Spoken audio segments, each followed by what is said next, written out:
So, I am quite known for being a buyer of many books. And sometimes, I only buy them because of the book. But I sometimes go out of the way to pay extra to buy the nicer edition, or a nicer cover, or just a hardback copy. You could say it's a bit of a problem because I am already broke and I don't have the money to buy the nice hardback editions. But yeah, I still do it. The reason why I do this is because I consider myself a collector of books. I like to collect pretty books. And right now in my library I have around 150 books. And I have some pretty beautiful books in that collection. So today I thought I'd show you some of my favorite covers / editions / just books in general. Appearance-wise. So for the last couple of months, I believe, I've been collecting the Penguin English Library editions of loads of classics. I think there's 100 of them. I've only got 4 so far, but they're so gorgeous.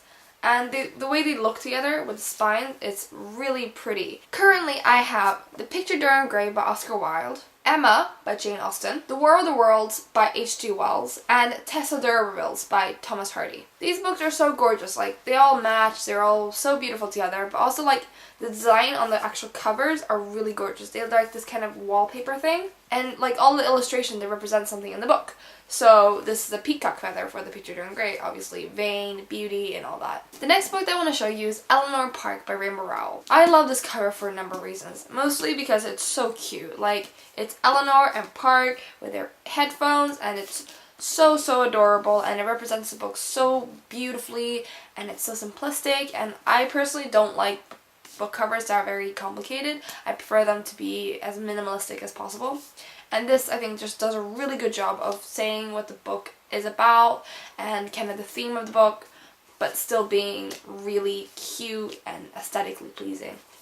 So good on you, whoever designed this cover. The next book that I want to show you is also a YA book, and it's The Fault in Our Stars by John Green. I love this cover because, again, it's really simplistic, it's really effective, and I think it kind of captures the mood of the book really well. I don't really know how to describe it, but I'm sure you've all read this book.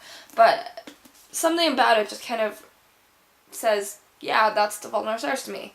And maybe it's because these clouds have become so iconic with all the memes and stuff, but it's really gorgeous. The color is beautiful, and it's really effective. The next book that I have to show you is also a YA novel, and it's kind of a funny story by Ned Vizzini. For those of you who have read the book, you will know what this cover is about. But for those of you who haven't read the book, the main character, Craig, in this book, he develops this thing. It becomes this thing. And it's to draw maps and then draw heads around it. And it's a head with a map in it. And the cool thing is, you can find all of these areas in the book. So, for example, chapter 1, it says part 1, where I am at, which you can also find on the cover, which is this X. And it kind of keeps going like that, and it follows Ned throughout all of these areas, which he has drawn out on his map, in his head, and it's really clever, and I love it. Also, the color makes me really happy. The next and last book that I have to show you is quite different. It's probably the most unique book in my collection. And it is S by J.J. Abrams and Doug Dorst. And this was a collaboration between J.J. Abrams, who is a filmmaker, I believe, and Doug Dorst, who's an author. So basically, J.J. Abrams, he directed Star Wars or something, and he came up with this idea to have a novel within a novel within a novel. And he hired this writer, Doug Dorst, to write it for him. So basically, it looks like this, and it looks like a library book, because that's what it's meant to be. It's a library book. And when you look inside, you'll find loads of scribbles and stuff. Oh god. And postcards and stuff. So you'll find a conversation between two characters. And the main premise of this book is that it's a story within a story within a story. So the first story is, of course, The Ship of Theseus, the actual book.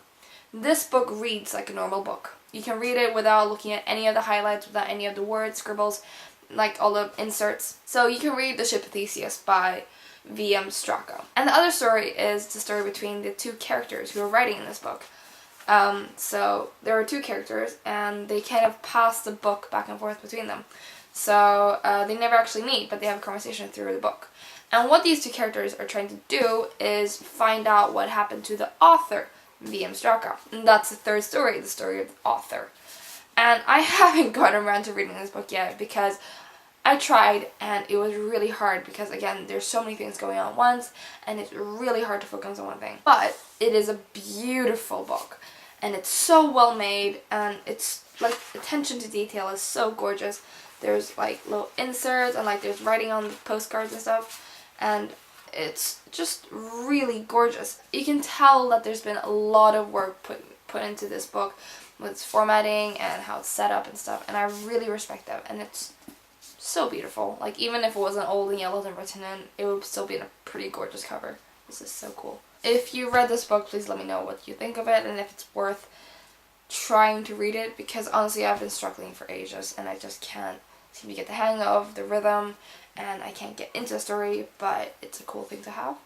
So yeah, that is it for this week's video. I'm sure I have loads of other pretty books in my bookshop, but honestly these are just some of my favorites, the ones that pop to mind first, and I'm sure there are loads of other pretty books out there, and it'll only be a matter of time before I get to them. Like, honestly, I have a problem. May your life be filled with pretty books and pretty novels and pretty covers, and I hope you're happy.